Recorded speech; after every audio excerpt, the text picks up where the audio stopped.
비슷한 시간을 치열하게 살아내는데도 누구는 편히 숨을 고르고 누구는 여전히 숨이 가쁩니다. 똑같이 땀 흘려 일하는데도 어떤 이의 주머니는 따뜻하게 채워지고 어떤 이의 손바닥에는 마른 바람만 지나가기도 하죠. 오늘 하루도 묵묵히 견뎌낸 당신의 마음 속에 소리 없는 질문들이 고여 있을지도 모릅니다. 나도 정말 최선을 다해 살고 있는데 왜 내 삶만 제자리 걸음일까? 성도 여러분, 그 막막한 외로움 속에 계신 당신께 오늘 이 말씀을 전하고 싶습니다. 하나님은 단 한순간도 당신을 잊으신 적이 없습니다. 다만 우리 아버지는 당신에게 더 크고 귀한 것을 맡기시기 위해 하늘나라만의 특별한 원칙을 가르쳐 주길 원하십니다. 하나님이 재정을 믿고 맡기시는 사람, 그들의 삶에는 어떤 영적 흐름이 흐르고 있을까요? 오늘 이 시간 당신의 지친 마음을 토닥이며 그 비밀을 나누어 보려 합니다. 이 메시지가 오늘 밤 당신의 메마른 재정 위에 내리는 단비가 되길 소망하며 영상이 시작되기 전 구독과 알림 설정으로 이 축복의 통로에 함께 머물러 주시길 부탁드립니다. 우리는 평생 내 것을 만들기 위해 달려왔습니다. 내 집, 내 차, 내 통장, 그리고 내 자녀의 미래까지. 하지만 인생의 가을을 지나는 지금 우리는 문득 깨닫습니다. 내가 움켜쥐려 할수록 모래알처럼 빠져나가고 내가 내일을 걱정한다고 해서 통장의 숫자가 바뀌지 않는다는 사실을 말입니다. 불을 끌어당기고 하나님의 재정을 맡는 사람들의 첫 번째 특징은 바로 주권의 이양에 있습니다. 이것은 단순히 머리로 아는 지식이 아니라 마음 깊은 곳에서 우러나오는 고백이어야 합니다. 나폴레온 힐은 그에 져서 생각하라 그리고 부자가 되어라에서 인간이 두려움과 결핍에 집중할 때 그 에너지는 창조적인 능력을 마비시킨다고 경고했습니다. 기독교적인 관점에서 이 두려움의 실체는 무엇일까요? 그것은 바로 내가 내 인생의 주인이라는 착각에서 오는 중압감입니다. 우리는 스스로에게 이렇게 말합니다. 내가 벌어야 해.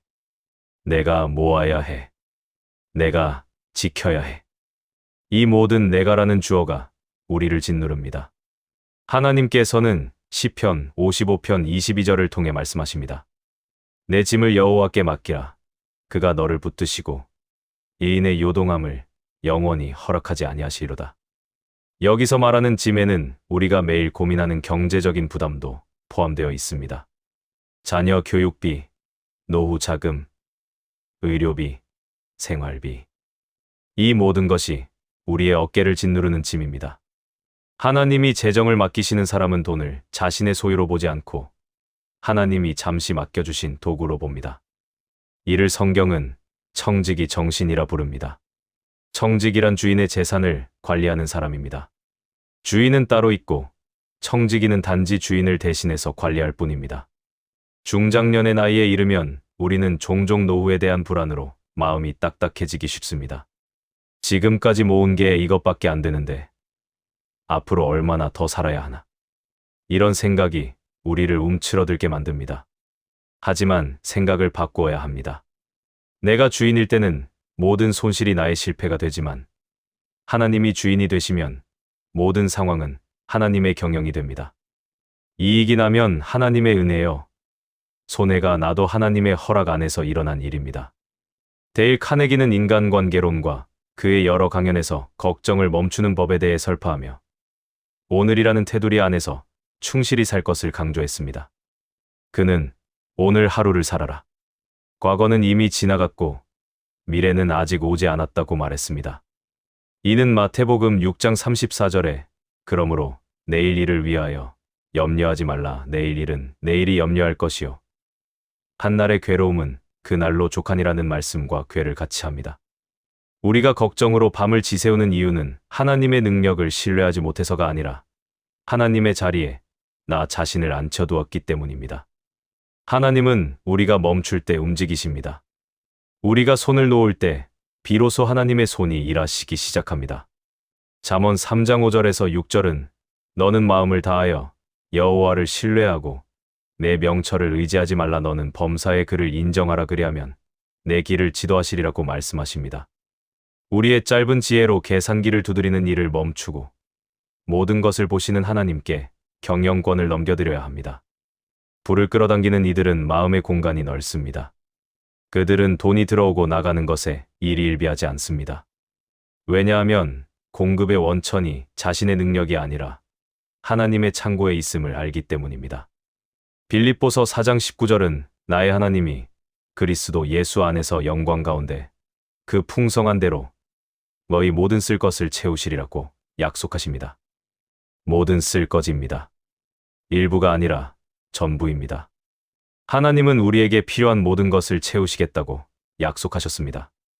오그만디노가 지상 최대의 기적에서 말했듯 우리는 우주의 창조주로부터 선택받은 존재입니다.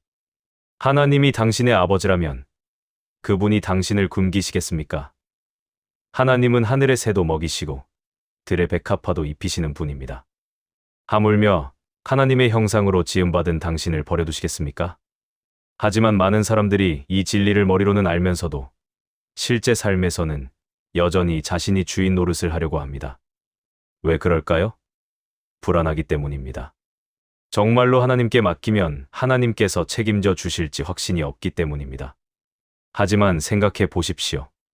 지금까지 당신이 주인으로 살아온 결과가 어떻습니까? 마음이 평안합니까? 재정이 넉넉합니까? 미래가 보장되어 있습니까? 아마도 대부분의 사람들이 아니요라고 대답할 것입니다. 그렇다면 이제는 방법을 바꿔볼 때입니다. 주인을 바꿀 때입니다. 내가 주인 되기를 내려놓고 하나님을 진짜 주인으로 모실 때입니다. 누가복음 16장 10절에서 12절 예수님께서 말씀하셨습니다. 지극히 작은 것에 충성된 자는 큰 것에도 충성되고 지극히 작은 것에 불의한 자는 큰 것에도 불의하니라. 너희가 만일 불의한 재물에도 충성하지 아니하면 누가 참된 것으로 너희에게 맡기겠느냐? 너희가 만일 남의 것에 충성하지 아니하면 누가 너희 것을 너희에게 주겠느냐? 남의 것, 이것이 핵심입니다. 우리가 관리하는 돈은 남의 것입니다. 하나님의 것입니다. 우리가 하나님의 것을 충성되게 관리할 때 하나님께서 더 많은 것을 우리에게 맡기십니다. 오늘 밤 당신의 마음을 무겁게 짓누르는 그 부채의 무게, 노후의 불안, 자녀의 경제적 자리잡기에 대한 걱정을 주님께 토스하십시오. 맡기십시오. 기적은 우리가 포기할 때가 아니라 하나님께 완전히 맡길 때 일어납니다. 맡김은 무책임이 아닙니다. 맡김은 가장 강력한 신뢰의 표현입니다. 맡김은 하나님, 저는 할 수 없지만 주님은 하실 수 있습니다라고 고백하는 것입니다. 당신이 하나님, 저는 관리자일 뿐입니다. 주님이 주인으로서 이 재정을 다스려 주소서라고 고백하는 순간 당신의 재정에는 세상이 감당할 수 없는 하늘의 흐름이 공급되기 시작할 것입니다. 시편 37편 5절은 내 길을 여호와께 맡기라 그를 의지하면 그가 이루시고라고 약속하십니다. 맡기는 자에게 하나님께서 이루어 주십니다. 이것이 하나님의 약속입니다. 불을 끌어당기는 사람들의 두 번째 특징은 감사의 습관입니다. 많은 이들이 돈이 생기면 감사하겠다고 말합니다. 그러나 하늘의 경제 원리는 반대입니다. 감사하는 자에게 돈이 맡겨집니다.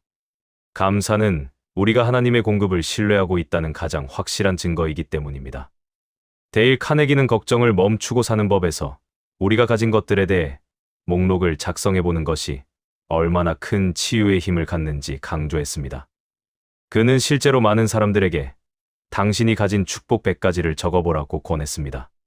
처음에는 100가지나 어떻게 적어라고 생각하지만 막상 시작하면 100가지를 훨씬 넘어갑니다. 눈이 있어서, 귀가 있어서, 손가락이 움직여서, 심장이 뛰어서, 숨을 쉴 수 있어서, 오늘 아침을 맞이해서, 지붕이 있는 집에서 자서, 따뜻한 물로 씻을 수 있어서 수없이 많은 축복이 우리 곁에 있습니다. 감사는 인생의 쓴맛을 단맛으로 바꾸는 영적 연금술입니다. 우리가 이미 가진 것, 건강한 숨결, 오늘 마신 따뜻한 차 한 잔, 나를 위해 기도해주는 동역자 한 명이 모든 것에 진심으로 감사할 때 우리의 영적 주파수는 풍요의 상태로 변합니다. 성경 마태복음 25장의 달란트 비유를 묵상해 보십시오. 주인이 종들에게 재산을 맡길 때 기준은 그들의 능력이 아니라 신실함이었습니다. 5달란트를 받은 사람도, 2달란트를 받은 사람도, 1달란트를 받은 사람도 있었습니다. 그런데 주인이 돌아왔을 때 칭찬받은 사람은 누구였습니까? 5달란트와 2달란트를 받은 사람들이었습니다. 그들이 칭찬받은 이유는 많이 벌어서가 아니라 맡은 것을 충성되게 관리했기 때문입니다. 작은 것에 충성된 자에게 더 큰 것을 맡기겠다는 주인의 약속은 오늘날 우리에게도 동일하게 적용됩니다. 지금 내 손에 쥐어진 것이 작다고 해서 불평하고 계십니까? 불평은 축복의 통로를 막는 녹과 같습니다. 불평하는 입술에서는 감사가 나올 수 없고 감사가 없는 곳에는 축복이 쌓일 수 없습니다. 반면 감사는 그 통로를 매끄럽게 닦아주는 기름과 같습니다. 감사하는 마음은 더 많은 감사거리를 끌어당깁니다. 루이스 스미디스는 그의 저서에서 용서와 감사가 인간의 영혼을 어떻게 자유롭게 하는지 설명했습니다. 특히 재정적인 상처가 있는 분들에게 감사는 치유의 시작입니다. 과거에 사기를 당했거나 사업에 실패했거나 돈 때문에 자존심이 상했던 기억들이 당신의 발목을 잡고 있습니까? 그 아픈 기억들 때문에 돈만 생각하면 분노가 치밀어 오릅니까? 그 아픈 기억들조차 그럼에도 불구하고 여기까지 인도하신 하나님께 감사함으로 올려드릴 때 재정의 저주는 끊어집니다. 감사는 과거의 상처를 치유하고 현재의 축복을 발견하게 하며 미래의 소망을 열어줍니다. 나폴레온 힐은 긍정적인 정신 자세가 불을 일구는 필수 요소라고 말했습니다. 그는 당신의 마음이 긍정적일 때 당신은 성공을 끌어당긴다고 강조했습니다. 믿음 안에서 이 긍정적 자세는 곧 범사에 감사하는 마음입니다. 데살로니가전서 5장 18절은 범사에 감사하라, 이것이 그리스도 예수 안에서 너희를 향하신 하나님의 뜻이니라고 말씀하십니다. 하나님은 감사의 제사를 드리는 자를 기뻐하십니다. 시편 50편 23절은 감사로 제사를 드리는 자가 나를 영화롭게 하나니라고 말씀하십니다. 우리가 부족함 속에서도 감사할 때 하나님은 이 사람은 내가 더 큰 것을 주어도 교만하지 않고 그 가치를 알겠구나라고 신뢰하십니다. 중장년의 시기에는 남들과의 비교 때문에 감사를 잃기 쉽습니다. 친구의 자녀는 대기업에 갔다는데, 누구는 아파트를 몇 채 샀다는데, 누구는 사업이 대박 났다는데.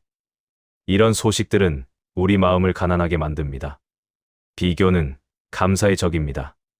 비교하는 순간 우리는 우리가 가진 것을 보지 못하고 우리에게 없는 것만 보게 됩니다. 그리고 불평하게 됩니다. 왜 나만 이렇게 힘들지? 왜 나만 가진 게 없지? 하지만 기억하십시오. 당신의 인생 시계는 오직 하나님만이 맞추실 수 있습니다. 하나님은 각 사람에게 서로 다른 시간표를 주셨습니다.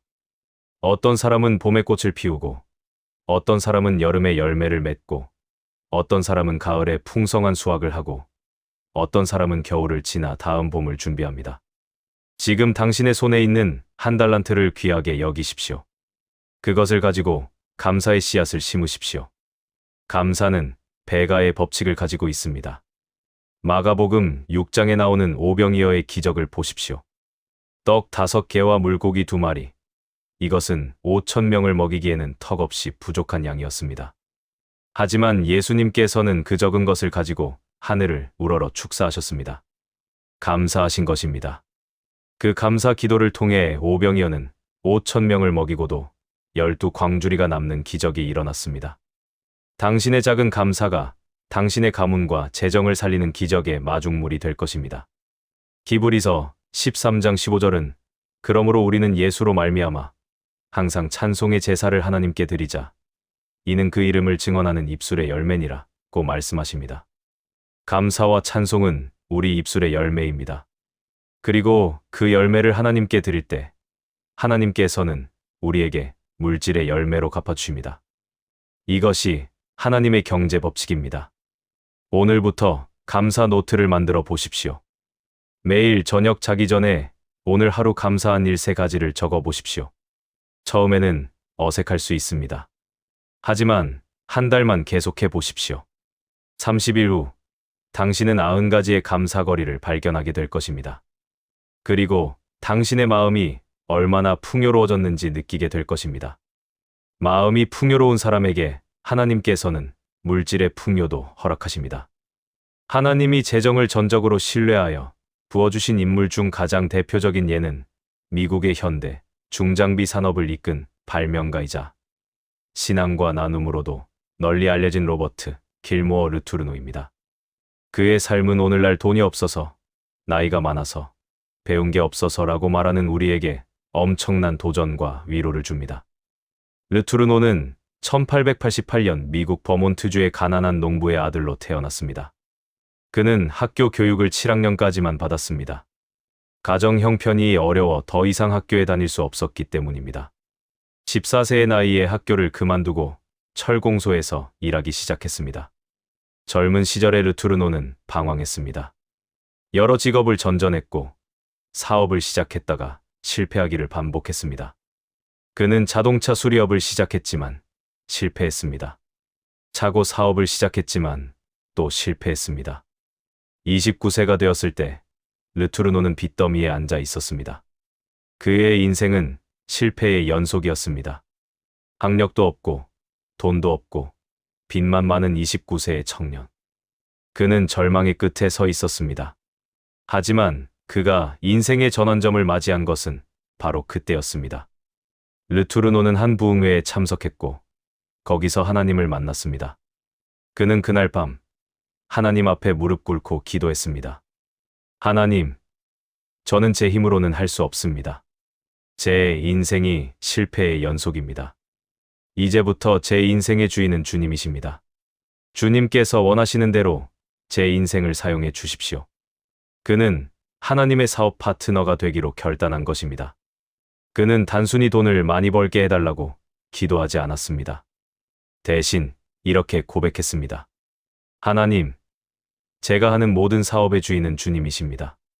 저는 주님의 도구를 만드는 조력자가 되겠습니다. 제 사업의 목적은 돈을 버는 것이 아니라 하나님 나라를 확장하는 것입니다. 그는 성공 철학의 거장들이 강조하는 명확한 목적을 하나님 나라에 두었습니다. 오그만디노가 지상 최대의 기적에서 강조한 것처럼 명확한 목적을 가진 사람은 우주의 모든 힘이 그를 돕는다고 했습니다. 르투르노의 목적은 명확했습니다. 하나님의 영광을 위해 사는 것이었습니다. 그리고 르투르노는 놀라운 결단을 내렸습니다.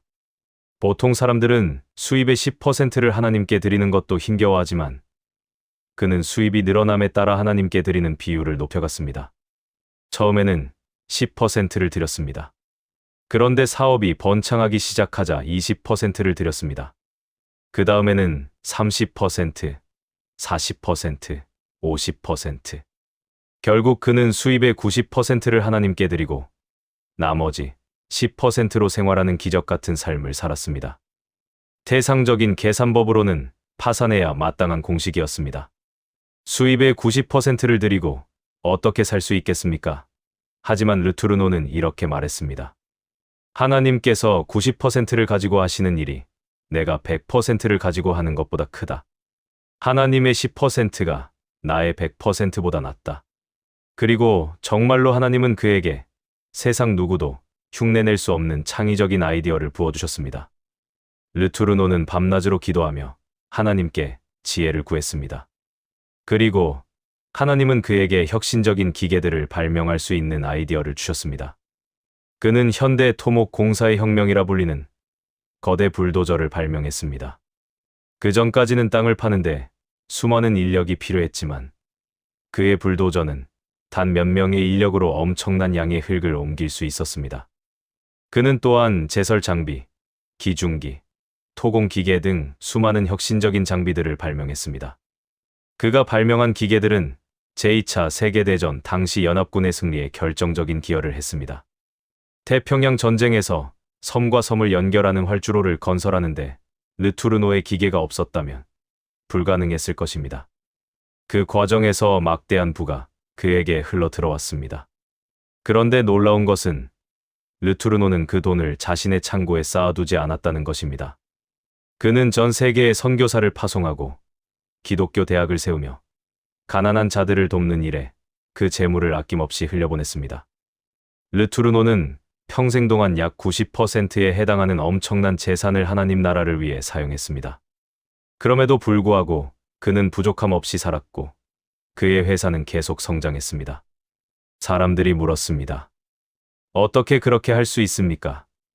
90%를 드리고 어떻게 삽니까? 르투르노는 이렇게 대답했습니다.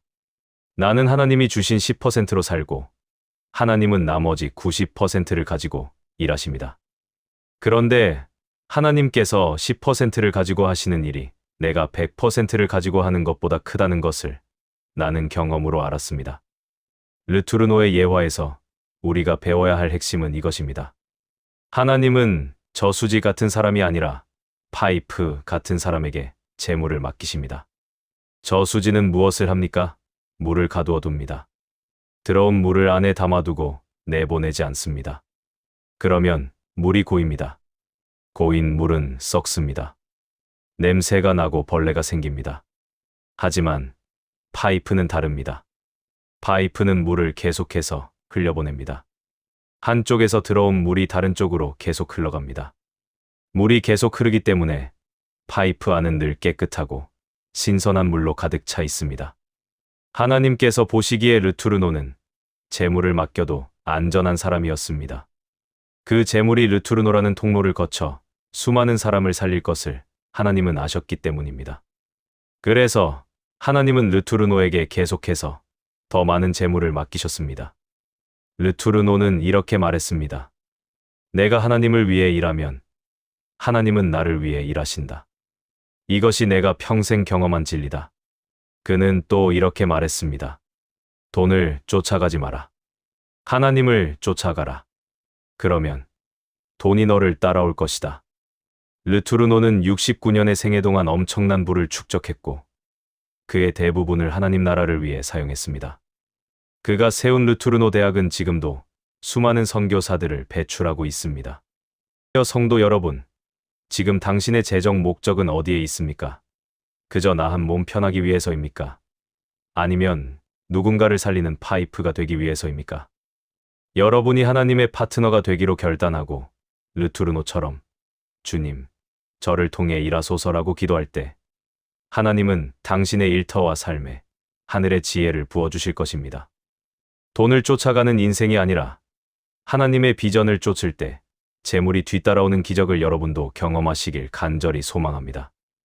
많은 사람이 재정의 문제를 오직 외부적인 상황, 경기 불황, 낮은 금리, 잘못된 투자, 불운의 탓으로 돌립니다. 하지만 불을 끌어당기는 사람들의 세 번째 특징은 건강한 내면 상태를 유지한다는 것입니다. 심리학적으로나 영적으로나 우리는 우리의 자아상이 허락하는 만큼만 불을 누릴 수 있습니다. 이것을 심리학에서는 자기 성취적 예언이라고 부릅니다. 우리가 우리 자신을 어떻게 보느냐가 우리의 현실을 만들어갑니다. 나는 가난한 사람이야 라고 생각하는 사람은 가난한 사람처럼 행동하고 결국 가난하게 됩니다. 나는 하나님의 자녀로서 축복받은 사람이야 라고 생각하는 사람은 축복받은 사람처럼 행동하고 결국 축복을 받습니다. 루이스 스미디스는 그의 저서에서 내면의 상처가 치유되지 않은 사람은 축복이 와도 그것을 누리지 못하거나 파괴해버린다고 지적했습니다. 이것은 매우 중요한 통찰입니다. 우리 중 많은 사람들이 과거에 재정적인 상처를 입었습니다. 사기를 당했거나 사업에 실패했거나 보증을 잘못 써서 큰 빚을 졌거나 돈 때문에 가족과 다투거나 돈 때문에 자존심이 상하거나 이런 상처들이 우리 마음 깊은 곳에 박혀 있습니다. 특히 중장년층에게는 과거의 상실감이나 나는 안 돼라는 패배주의적인 생각이 무의식 깊숙이 자리 잡고 있는 경우가 많습니다. 젊었을 때 기회를 놓쳤어. 이제 나이도 많은데 무슨 수가 있겠어. 나는 평생 가난하게 살았어. 앞으로도 그럴 거야. 우리 집안이 원래 이래. 가난한 집안이야. 이런 생각들이 우리를 묶어둡니다. 이것이 바로 빈곤의 영이자 결핍의 프레임입니다. 이런 틀 안에 갇혀 있는 한 아무리 돈이 들어와도 다시 빠져나갑니다. 나폴레온 힐은 생각하라 그리고 부자가 되어라 해서 자기 암시와 신념의 힘을 강조했습니다. 그는 당신이 생각하는 것이 당신이 된다고 말했습니다.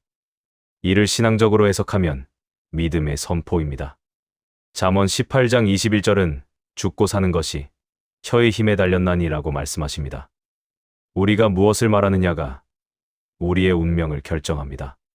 하나님은 우리가 스스로를 어떻게 정의하느냐를 보십니다.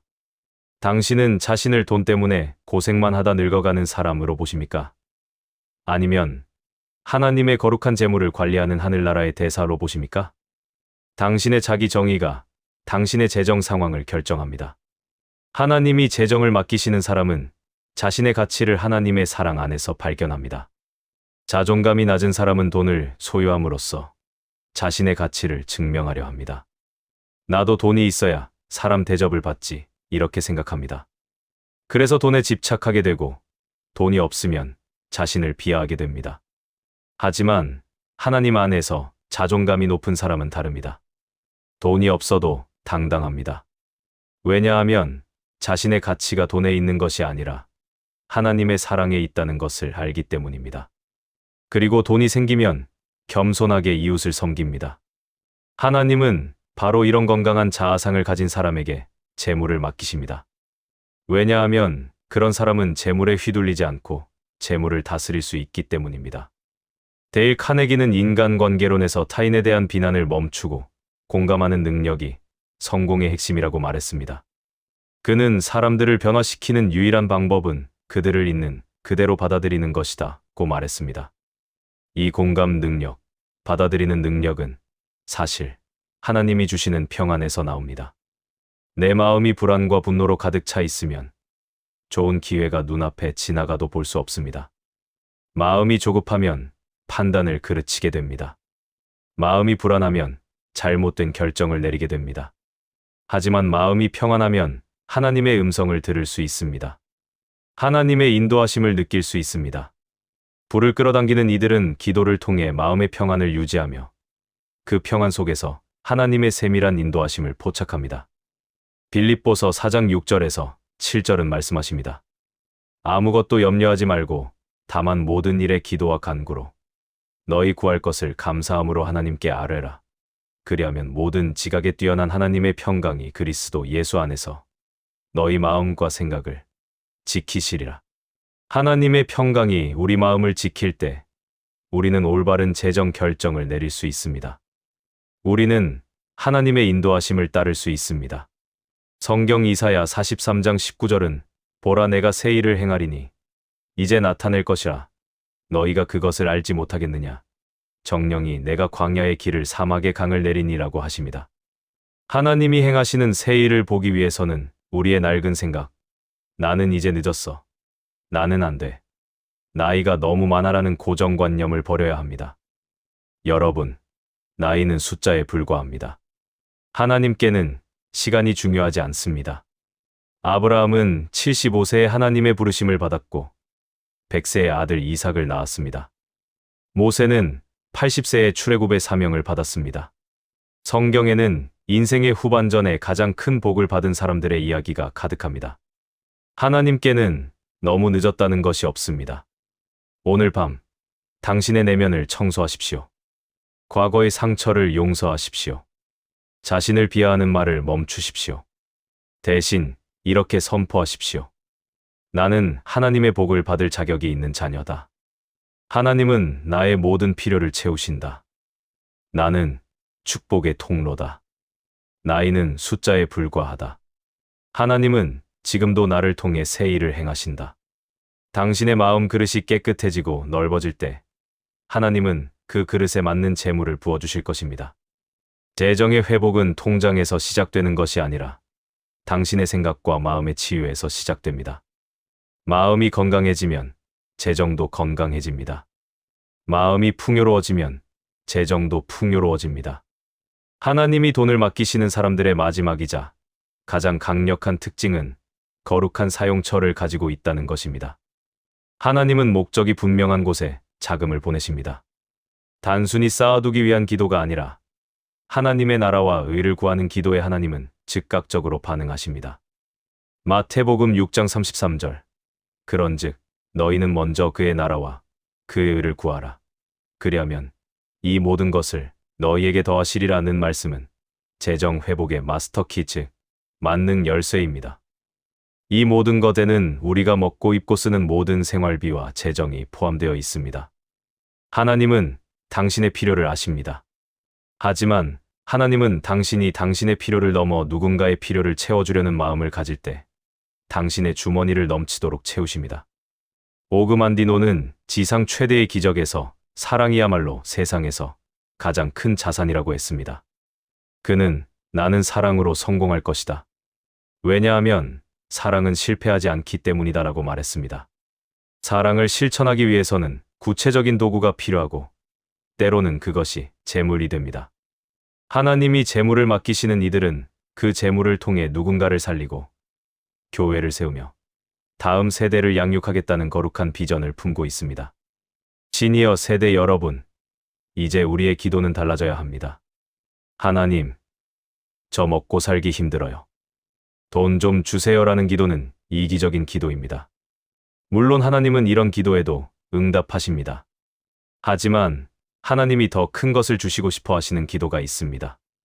하나님, 제가 인생에 남은 시간 동안 주님을 위해 멋지게 쓰임받고 싶습니다. 선교사님들을 돕고 상처받은 이웃을 먹이고 다음 세대를 양육할 수 있는 재물을 제게 맡겨 주시옵소서. 제가 축복의 통로가 되게 하소서. 이렇게 기도해 보십시오.